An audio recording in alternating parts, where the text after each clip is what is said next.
Hello, my friends. This is Andy. I almost said at Facebook Live TV show, which is one of the shows that I do.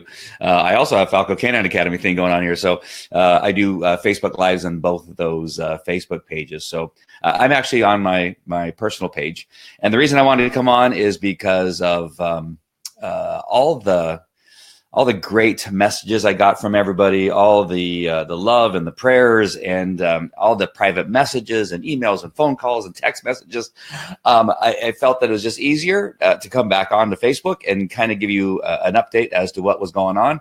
Not that I'm not important or anything like that, but there were enough people that were saying, "Hey, what's going on?" I'm getting all the messages, and instead of just cutting and pasting the same thing to everybody, which just seemed wrong for some reason, because everybody took the time to type and say that they were praying and all this kind of stuff. And things went a little haywire. And so it probably seemed really strange because when I did the Facebook Live going to Kaiser in Irvine, I was just going for a really quick procedure. I wasn't going there. I was just for a biopsy. So first, let me tell you, let me back up a little bit. First, I'm fine. Everything's fine. I am, there's, what's that? If you want to. And so I'm fine. And I don't get the results from the biopsy that I did actually have on that day, whatever it was. I think it was Tuesday. I'll have the results on Friday as to what they found out. So just to give you a little bit of history about all that, about a year and a half ago, I was my PSAs were high. And so they said, come in for a biopsy. I got a biopsy. And that's when they told me that I have a prostate cancer, but it is a small amount that we were able to just monitor. And I just realized my daughter's in the room and I have never even told them any of this. I'll tell you later. Stop. Yes, it's fine. I'm fine, Ray. Gosh, that was just really weird. You guys got to see a moment in the life of Andy, why maybe my life is so jacked up, because I start talking and don't realize, that I never told my kids. So anyway, now I have to. But it was small enough amount that we're just going to monitor it. It's that amount that, they say that most men have, that they, live their entire life with it. And it's not that big of a deal. However, the numbers have kind of jumped up a little bit. And so they wanted me to go back in and get another biopsy. So that's what I was doing on Tuesday. The next thing you need to know, and this is kind of part of the story, and hopefully you'll find this interesting. I thought that some of you might, because, oh my gosh, I can't believe who's on, right? Roy's on, and Jan Springer's on. I think Tony's on. I can't see the picture very well. But there's lots of things that happened this week that you may or may not find interesting. If you find my post interesting, like when I forgot to take the cap off, or when my friend forgot to take the cap off the Fleet Enema bottle, if you find those things interesting, you may find what happened to me over the last couple of days kind of humorous and kind of interesting. I'm not sure if I'm the luckiest person in the world or the most unlucky person in the world at this point in my life. I think overall I'm one of the luckiest people on the planet.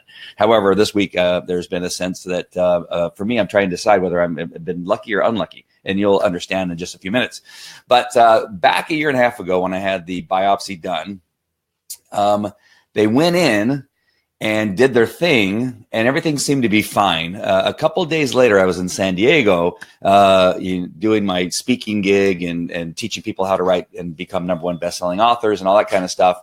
And while I was there, I started to feel a little funky, and it was weird. My stomach started to feel really full, and it didn't feel right. And so I went to the restroom, and lo and behold, I filled up the toilet there in San Diego with blood. It turns out I was bleeding internally and didn't know it. And again, this was a couple days after the procedure, right? So strangely enough, as some men quite often do, I ignored it and thought it'll just go away. Maybe that was just a one-time thing. And of course, I felt that same feeling, went back in, and another, filled up the toilet full of blood again. And so I thought maybe I should go to the emergency room. I found out where fortunate people, hey, Roy, hey, April, And so I drove myself to the San Diego ER over there in Kaiser, which had like 1 ratings on Yelp, and there was horrible reviews. And there's a reason. The reason is because it's horrible there. Never go to the emergency room in San Diego and think you're going to be taken care of very well, unless you just simply have a cold or something. Because although my very first nurse was fantastic, which is kind of what happened this time too, but my very first nurse was fantastic. Shift change occurs. They decided to take me up to, because it continued to happen. I continued to go into the restroom. More blood was coming out, but they kept minimizing it. Not that big of a deal. And I said, I've gone to the bathroom. I'm a police officer, former police officer. I know what a lot of blood is. And I'm telling you, I probably should not be bleeding this much internally. They go, it's not a big deal. Don't worry about it. And then it started to continue and got worse. And they took me up to another area of the hospital and began to monitor me at first. Then they left me alone for a good probably 5 hours with nobody checking on me. The next thing I know, I'm on the floor, bleeding on the floor in this room in San Diego. I have no idea where I'm at. Fortunately, when I had gotten up, I had my phone with me. And so I saw my phone laying next to me on the floor because I couldn't get up. I couldn't do anything. And I started calling phone numbers to try to get a hold of somebody. I reached my assistant in Idaho, who I said, I don't know where I'm at. I don't know what's going on. I'm bleeding. I'm on the floor. I need help. She ends up calling Kaiser in San Diego and says, I don't know where my boss is, but he's in a room somewhere in your hospital and he's on the floor and he's bleeding and nobody's coming in to help him. And nobody's even come in for hours. They discover me. They obviously now, hey, I bet this is maybe a little bit more serious than we thought. And everything begins to happen. Some of my friends in San Diego who are, fairly wealthy, they found out about it. They knew some people there at Kaiser and the administration, the higher levels. Suddenly I became the most famous person in Kaiser, San Diego, and got taken care of. And it was just a mess. Anyway, they ended up stopping the bleeding and I ended up going home. And of course, the original doctor says, well, it was probably unrelated. It's just a coincidence that you started bleeding and blah, blah, blah. So in the end, I ended up having cancer on top of it all. So now we come to this procedure. So I hope this isn't getting boring for any of you.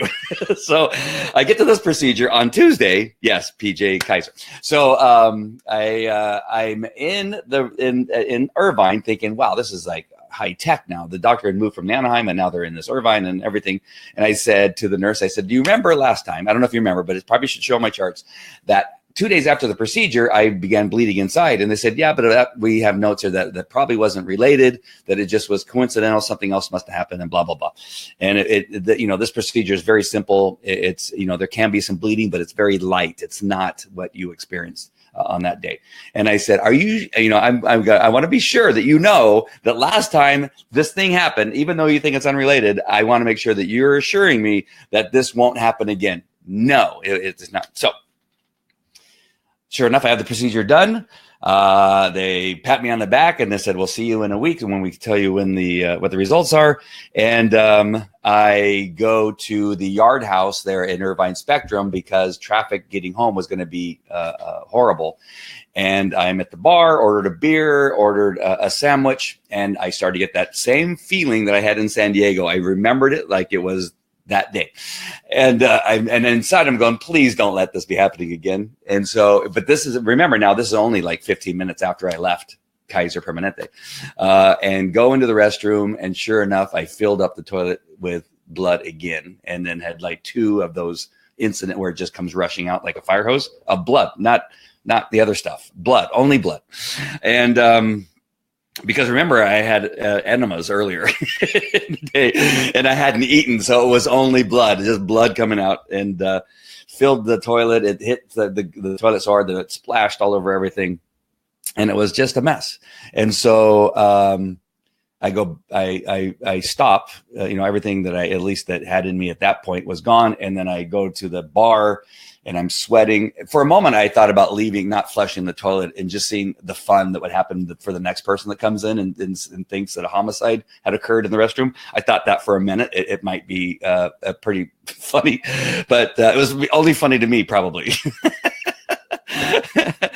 Yes, April. So basically they downplayed it and tried to say, it's not that big of a deal. There's more to that story. It was a mess. There were people that were literally not kind to me and said, what are you doing on the floor? Why didn't you just call us? Why? And I wanted to smack him in the face. And so I go, anyway, there's more to the story. Just no, I'm just trying to keep this short because other people have things to do. You don't want to hear my life story. And so now we're here on Tuesday. I go to the bartender. I'm sweating a little bit, and I'm thinking, I'm trying to like not be panicked, and I'm tell the bartender, could you pack my sandwich to go? Something came up, and I gotta go. So she packed it. Hey, Jen.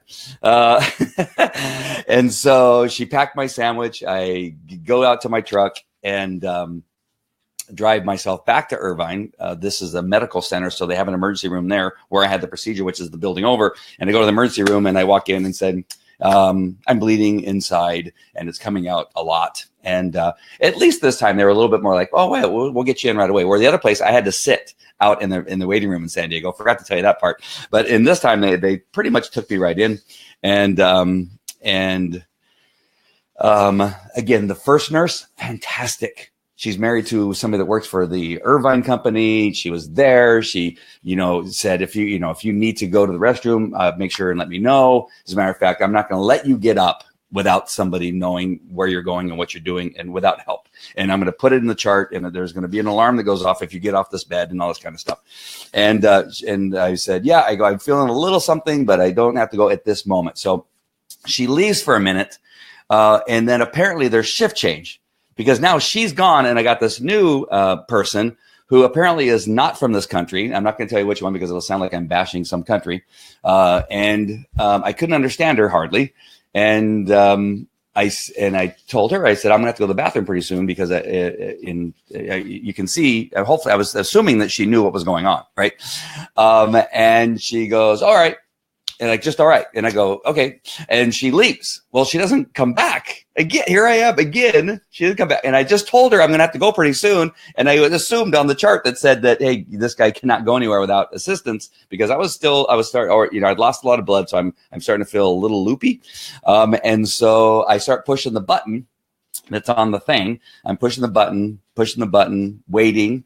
Literally 5 minutes goes by. I see doctors and nurses going by and people are like doing this because they don't want to be the one answering that bell that Andy has to go to the restroom.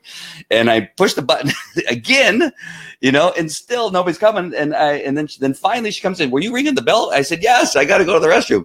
She goes, well, why didn't you just go? I said, because the last nurse told me that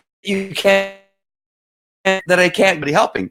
And she goes, no, you could just go. But again, she's saying it in an accent that I compare. And so I said, okay, are you sure? I go, I want to be sure because I don't want anybody to, if something happens, I don't want to say, well, you did it yourself. I want to make sure that I'm following the directions that the hospital's giving me. And she goes, well, let me, I'll be right back. And so she leaves. I promise you. She leaves, but she doesn't come back. And so I start pushing. It's all funny now. So I'm pushing the button again and I keep squeezing my cheeks together. And I'm pushing the button and nobody's coming. And I'm pushing the button. And then finally I said, screw it. And I can see again. I can see movement. I can see people coming through. And I get up and I walk to the restroom like a penguin. And it's the public restroom there in it's not my own private restroom because remember, I'm still in the emergency room. And I go, and of course, I lock the door, right? I don't want people coming in, who have other things going on. And so I lock the door. Christina. Yes. And so not handy. No, you got to go in the house. And so I'm in the restroom and sure enough, because I'd been holding it for so long, because I had been pushing the button, it comes out like crazy and probably had 5, I'm going to call them movements, but they're not the movements like you're thinking. It's movements of blood rushing out of me, at least 5. The next thing I know, which is, I guess, my habit, when I lose a lot of blood, I end up on the ground again. And I'm face down on the ground in the bathroom there at Kaiser on Tuesday. And I'm reaching around. And again, I'm delirious. So I'm reaching around for this cord. And I hear somebody say, are you okay? And I said, I guess because I'd been in there for a while now. And I mumbled no or said no. And and I hear them kind of talking to each other, the nurse and somebody else. And they go, are you okay? And I said, no. I'm not. And so I'm reaching for the cord, and I'm pulling the cord, maybe just to give emphasis that maybe she doesn't understand that no means that I'm not okay. And I'm pulling the cord, and I'm hearing the rattling of the door. Oh no. Hold on. I'll be back.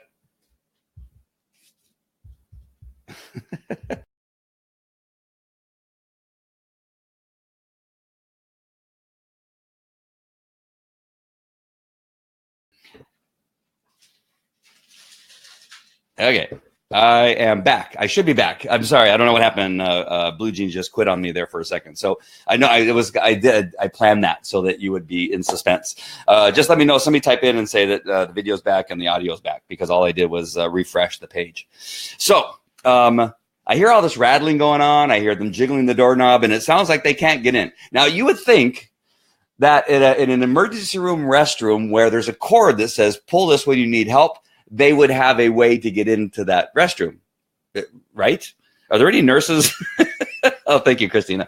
Are there any nurses that work in an emergency room? Isn't there a way to get into those restrooms? Right? You would think. So I'm pulling the cord. They're asking me if I need help. And I said, yes. And I'm telling, are you okay? No. And this is all going on. Well, a good friend of mine named Andy Broadway. Andy Broadway apparently had been monitoring what was going on my Facebook page. And for whatever reason, I don't know why. I don't know why he decided to do this. He lives in Anaheim. He decided to drive out to Irvine because he hadn't heard from me. And he's there in the emergency room. I don't even know. I didn't call anybody. Remember, I'm by myself. I didn't call anybody, but Andy Broadway had a premonition, or I don't know, that he's in the emergency room, because what he tells me is that he was on the outside of the door of the restroom because he went to my room where I wasn't, and then saw the commotion at the restroom. He saw them prying the door open with a pair of scissors. We're talking about 2018. They have all this great equipment, and they don't have a key for the restroom. They're prying the door open with a pair of scissors. They get the door open. They see me on the ground. All I hear is people go, oh my gosh. You got nurses and doctors probably that have seen, some horrific things. Again, I was a cop for 21 years. I've seen some pretty, I guess, based on the amount of blood that was, because I missed the toilet a little bit because I had fallen over and it was still coming out. And when you hear doctors and nurses say, oh my God, that's a lot of blood. It doesn't make you feel better, number one, but it makes you think, that's what I was trying. And I told them, right? It's not that they didn't tell. I guess they don't believe patients because they think patients don't know what they're talking about. I told them, right? I told them everything that was going to happen. I told the urologist what was going to happen when I had this procedure. I said, it's likely to happen again. He says, no, it's not. I'm in the emergency room. I said, I have a lot of blood. A lot of blood is going to be coming out of me, and that you need to be prepared that, that this is happening. And they, it's okay.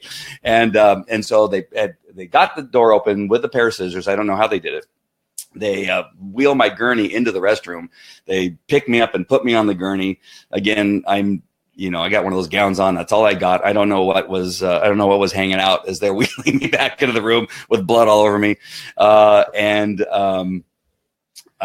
get back in the room, and now I'm the most popular person in the world again. And I got doctors, and their IVs, and they got all the monitoring machines are going off, and they got a whole bunch of stuff going on. And so they start giving me a transfusion. The next thing, the story's not over. Where they start giving you a bunch of blood. So they bring in 4 bags of blood, and the doctor says, just put these 4 bags of blood in him because he's lost a lot of blood. And I'm thinking, well, that's a lot of blood to me. It seems like, because they're big bags of blood, and they had ordered all this blood from me. And so they put the first one in, they put it in my arm. I got all these things going on in my arms right now. And another doctor comes in, and he's looking, he's going, how come you ordered 4 things of blood? The guy goes, well, because he lost a lot of blood. He goes, well, no, don't put in 4 bags of blood. That's too much blood. You're going to give him too much blood. And the doctor goes, no, he's lost a lot of blood. We're going to get, and the other doctor's going, no, if you give him too much blood, he's going to have a stroke. And the other doctor, and they're arguing in the room. And so I'm thinking, and I can hear on this, I'm saying, and I think I said, I'm like, well, just start with 2 and then see what happens. And the other doctor goes, yeah, just give him 2. and we'll check his levels. If he needs more at that time, then we'll give him more blood. And they said, well, we already took this blood out of the refrigerator or freezer, wherever they keep it, and we can't put it back. And the nurse goes, yeah, we can't put it back. So, well, that doesn't mean you're going to have to, you're not going to give him 4 bags of blood just because you took 4 bags out of the thing. And they're arguing right there in front of me. Andy Broadway's there, and he's like going, just give him two of the things. And then it's not his fault that she took out 4 bags. Oh, and so yeah, so I'm trying to think what happened next, because I'm sure there was something else. But then again, at this point, everything was done correctly. They brought in, like, I must have had 4 doctors, a urologist, 2 ER doctors, and then some other doctor for some. They were checking my heart and monitoring my heart, and so they were taking X-rays of the heart and all that kind of stuff. Hey, Gina, in the middle of my story, and so that's what was going on. That's why you didn't hear from me, because after that, during the transfusion, they decided, of course, that they were going to keep me overnight and book me into. I got the suite of all suites in the hospital. It was the largest room I've ever been in, even bigger than the wives had when they had babies. It was awesome. I had the greatest suite. They after the transfusion, a little bit later on in the evening, they took me up to the suite, and. But yet, I still never ate my sandwich. I was starving and didn't get to eat until the following day. But there's more. I'm so sorry. So anyway, what caused all of this? Well, they nicked something. As they go in, there's things in your backside that they can hit and rupture, I guess. And they just weren't careful enough and hit a vein or an artery. And opened it up. And fortunately for me, I think it happened quicker this time. And I had the prior experience of it happening before. I knew right away that I needed to go to the emergency room. So I didn't have quite the episode that I did when I was in San Diego. That was, I can't even tell you. If you think this story is kind of horrific, it would take too long for me to tell you all the shenanigans that went on at Kaiser in San Diego a year and a half ago. This was still, again, even I would have thought it would have been better, because I told them, everything that was going to happen. I predicted and told them everything, and yet they still weren't prepared. You might need a few extra pages when you fill out the survey. Yes, I might need that. Yeah, I'm going to need a few pages. So after that, the care was fantastic. Everything went well. They stuck something in me with a balloon, blew up the balloon, which caused the bleeding to stop, which was smart. And that's what happened. Everything was, I got out later the following day, later in the evening, once everything kind of normalized, my blood count got normal, the hemoglobin, all that stuff was better. Sorry, I got my son and the cat here, and he's going over under the cord. Okay, so that, and my daughter Vivi Ray's over here, and so again, so that's not all. So I leave the hospital. I come home. I eat In-N-Out Burger. Right? What else do you? Anybody else? I mean, I was starving, so the first thing you're going to eat is In-N-Out Burger. I stopped at In-N-Out Burger on the way home. Got In-N-Out Burger, double with cheese, French fries, and a drink. And there you go, buddy. And came home and was exhausted because I had not slept at all, of course, because you got all these wires and things. I had like 3 or 4 things, needles in this arm, 2 needles in this arm, and they were taking blood out of the back of my hand. And so they had a port in there that they were using. Then you have the blood pressure thing going off every 15 minutes. So needless to say, I had no sleep. So I got home, ate my In-N-Out Burger, and went to sleep. Okay, wake up the next morning. This is where it gets even more fun. I wake up the next morning. I decide to get the 3 days of mail that's in my mailbox. So I'm walking in with all my mail. Set it down. I see a letter from Kaiser Permanente. This is yesterday. I'm sorry. I'm just looking at all the comments. So I'm sorry. I keep looking down. And so there's a letter from Kaiser Permanente. I open the letter, and it says in the very first paragraph, this is to inform you that your insurance is ending on February 1st. The letter was not dated until February 10th. But it says your insurance is ending on February 1st. And And I thought for a moment, well, maybe they meant February 1st, 2019. That's what I've been thinking in my head, and just a typo, 2018.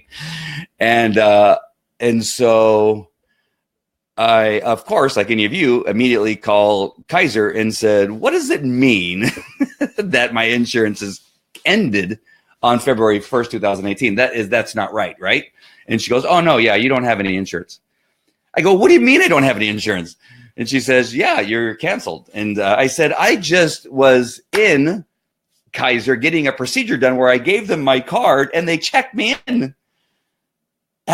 Don't you think if that I wouldn't have been able to been checked into the procedure, right, at a medical office if I was canceled? She goes, well, they just may have missed it, or there was a delay. I go, and then I returned because there was a complication from something that they caused, and I had to go back to the emergency room, and I checked in there too, and I stayed overnight, and I checked out, and nobody ever told me that I had no insurance. And she says, well, you have no insurance. And I said, so what does this mean? And she goes, well, you're going to have to pay for it all. I go, wait a minute. What? And she goes, yeah, you're going to get a bill and you have to pay for it. I go, but, and so if you can imagine yesterday morning, where I began to think, I don't know if you know, we have this homeless problem here in the Santa Ana riverbed.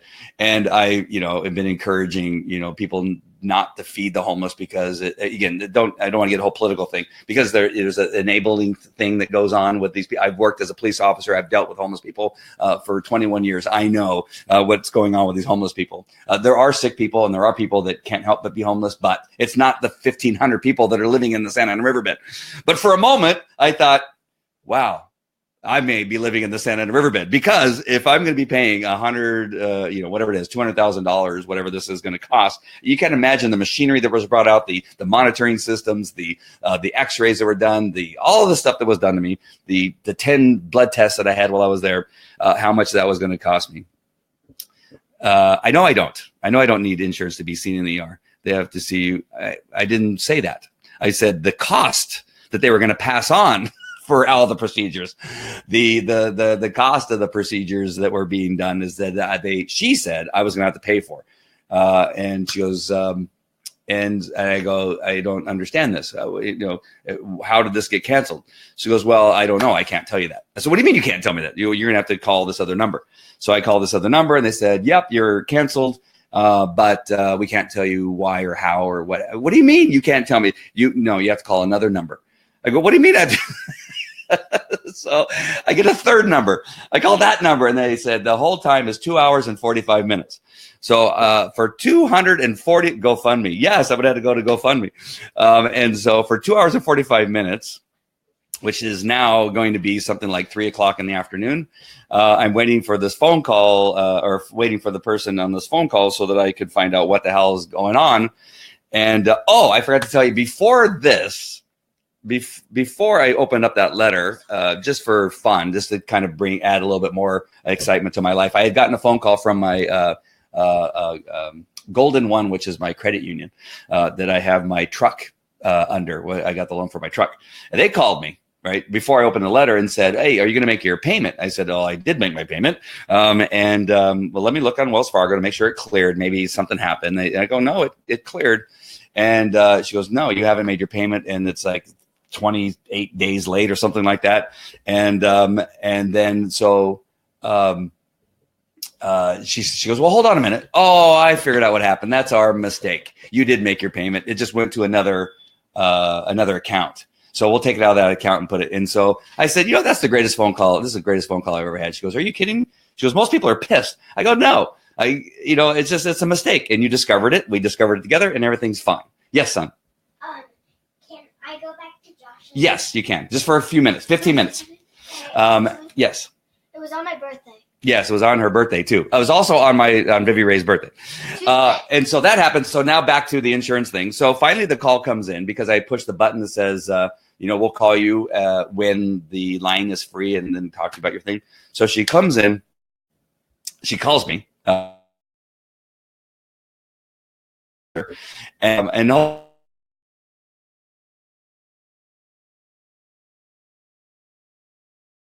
because there's no way you can have 2 calls in a row where they say something and it's not your fault, right? Usually you're lucky to get one of those things happening in the same day, in the same lifetime, right? So the lady calls me and she goes, I give her all the information. She goes, I'll be right back. She puts me on hold. About 5 minutes, she's gone. She comes back and she goes, all right, I discovered what the issue is, and don't worry about it. You have insurance. It's our error. And yes, you don't have insurance right now. We're going to fix it, and you'll have insurance again. and everything's fine. I said, do you mean for the last 4 hours? And I started kind of getting a little teary-eyed. As a matter of fact, I think I started sobbing because I was so drained from the 2 previous days, and now thinking that I was going to have to pay. What if it was $10,000? I don't care what the amount was. I was devastated that I was going to have to pay for everything. So the question is, after all this, is woo. Yes, Terry. Woo. This is better. Is that how you say it? I guess. But everything was fine. Everything's fine. The only thing I don't know is Friday I'll know if the cancer is worse or not. So in the end, my question is, am I the most unlucky person this week or the luckiest person? Everett O'Keefe, I was talking to him. I was telling him the whole thing yesterday. And he said, I don't think I think you're the luckiest guy because you're still alive. Everything got worked out. You do have insurance, and because often that doesn't always happen. And he goes, maybe you're lucky. I mean, all this stuff happened, but yet you are you live in the United States of America where you actually have insurance, even though they thought you didn't for a second, but you do. You have a fantastic family around you. You got your fantastic kids, and then in the same day, I had bad calls saying I didn't have something done that needed to be done. And in fact, they found out that it wasn't, it was a glitch and something went wrong. And in fact, I do. So that's what's happened in my week. How was your week? So yes, Jen, I think too, I'm lucky. Oh yeah, maybe the prayers were answered. That's good. Yeah, all the prayers were positive. I didn't die while I was in Kaiser, even though they tried to kill me. They were not able to kill me because of all your prayers. Unlucky with your very own guardian angel. Wayne, thank you, Wayne. Oh, you're a rock star, Wayne. Wayne's killer. If you guys don't know Wayne Purnell, he is a legend in our circles down there in San Diego, and everybody else who's from San Diego is too. God is with you, praying for you, Andy. Thank you. So I owed it. I felt like, and Ray's got to do a cooking show. We haven't been able to do a cooking show because in a week because of all my shenanigans and all the things that are going on. A week and a half. All right, this weekend, cat. This is our new cat. I've never had a cat personally. I've never had a cat in my entire life. This is the first cat that I've ever had. And here I only broke my toes this week. See, you're lucky too because you've only broken your toes. This is my 6th cat. Your 6th cat. You need Ray to cook you some healthy food. Yes, we're going to be doing some healthy food cooking. Tomorrow and Sunday. Yes, we may have to do 2 shows this weekend to make up for the lack of shows this week. There was some other stuff I was going to tell you, but I think that was it. I think that's enough, right? I got some really cool people around me. Andy Broadway, I got to sing his praises again. I don't know what brought him to the emergency room and why he was there. But while I was going into convulsions there for a period of time where I was shaking and convulsing. And he was there by my side with his hand on my chest, which was just generating. He's a Christian man praying over me, putting his hand on my chest. And it just seemed to be able to calm me enough that they were able to get the needles in my arms because I was shaking so hard and convulsing so hard that they kept telling me stop shaking. I go, I'm not shaking on purpose. But he was able to put his hand on my chest, pray and tell me to breathe and calm me down long enough for them to be able to. They missed one vein and end up just losing blood out of my arm. And I told the dude, I said, hey, I'm losing enough blood. I don't need to be losing blood out of my arm. And we both just started laughing like, oh, yeah, I'm so sorry. And so he calmed me down enough that he was able to get those in. So Andy Broadway, I just got to tell all of you what a fantastic guy he is. And again, I don't know why he showed up. I'm gonna have to ask him again. He goes, he just felt like the only thing I got out of him is he goes, I just felt I needed to come down. Like you needed somebody because I knew you were by yourself. And so I came down. But again, I don't know how he knew I was in the emergency room. I told no one that I was in the emergency room. Right? I had just gone down and had this thing that was supposed to be in out, right? You go in, no pun intended, in and out, and then leave, right? And then there I was. So I don't know how that happened and how he ended up there, but he ended up there at the right time. And so there you go. Hey, Robbie. Glad to see you there, Robbie. No more In-N-Out. Yeah, well, In-N-Out Burger. Hey, Miguel. Sorry, this went through my whole story. Hang in there. Thank you, Chrissy.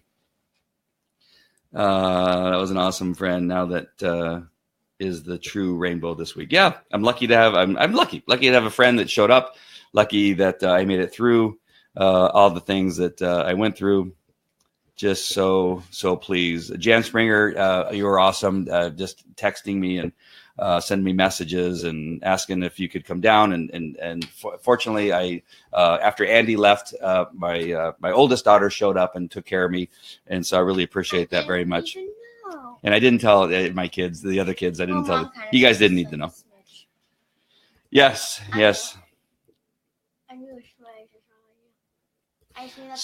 So the only thing that I would ask is that there's a post that I put on. There's a police officer that was shot and killed in Whittier. They're doing a concert. He was in a band, apparently. The band that he was in is going to do a concert in La Mirada tomorrow. If you can see that post, if you could share that on your Facebook page. I guess they've not gotten as many people as they had hoped to purchase tickets and go. It's in La Mirada at the La Mirada Theater. And so if you can find that post, it's right underneath. Probably this Facebook Live. Just click on that and share that on your pages. That would be great if you could do that. Thanks, Jan. Yeah, we should probably go. We're going to go too. And so it's tomorrow evening. Yeah. And so that, and then I also posted the message from my one of my pastors at Yorba Linda Friends Church. I think it's a good message for you to watch. He had an inoperable brain tumor that they said that nobody on the planet other than 3 different doctors that this one doctor knew of, that he goes, there's only probably 3 doctors on the planet that could do the procedure on this inoperable. Yeah, Keith Boyer. Thanks, Mike. Yeah. And so that message is on my Facebook page also. I think tonight when you're going to bed, before you go to bed, if you just watch it and listen to that message, the music's fantastic too. Our church has the greatest music ever. But watch that it could be just one of those things that like, it makes you think. And I have those questions on there for a reason. It's not, I think people get weirded out when I do stuff like that, when I put all these different things like, is it this? Is it this? Is it this? Is just to get people thinking. I want to hear people's thoughts on what they think. Was it God that completely took over? And that's why he now has no tumor and you survived. All the tumor is out and it's all gone. There's no more cancerous tumor in the pastor's head. Is it all God that took care of that? Is it God, through the hands of the doctor that was skilled, made sure that everything went well? Did God do that? Did God intervene and bring the right doctor to him and then left it up to the doctor? Is that what happened? Or was it just the doctor? The doctor had great skill. The doctor just knew what he was doing, because I don't think the doctor was a believer based on what I felt and heard in the message. I don't think he's a believer. And so I don't think that. So was it just simply the skill of the doctor that took care of it? And then maybe God was just kind of just standing over and just making sure everything went well, or something else. And so make sure and watch that message. I think it's just powerful, just listening to what Jay went through. And all the things that happened. He didn't, there's other things I know that happened in the story, that his insurance, there was a problem with the insurance also, and some other stuff. And so there's some other things that took place. Some other people paid for the procedure. His insurance wouldn't pay for it. So the people that had, the means to be able to do it actually paid for that procedure, from what I heard. And so there are other things I'm sure God was working through, but I think it's a really good message. So I think Jay goes through some detail about how difficult this operation was, where the tumor was in his brain, and the danger of where the doctor had to cut was if he missed by the edge of the razor, Jay would completely brain dead or disabled. So so it's a great message. So you want to make sure and watch that. I think it's well worth it. And you get a peek inside my church that I go to. That's not our regular pastor. He actually had left our church where they planted a new church in Orange. So it's we have a sister church in Orange called Friends Church Orange. The church I go to is Friends Church Yorba Linda. All right. They opened his head. He was awake. You're going to learn in this thing. He was awake during the procedure, right? They cut his head. They fold down his skin in front of it, down. They cut open his skull, and then they wake him up, and he's awake while they're doing the other stuff and taking out the tumor. He said it was painful.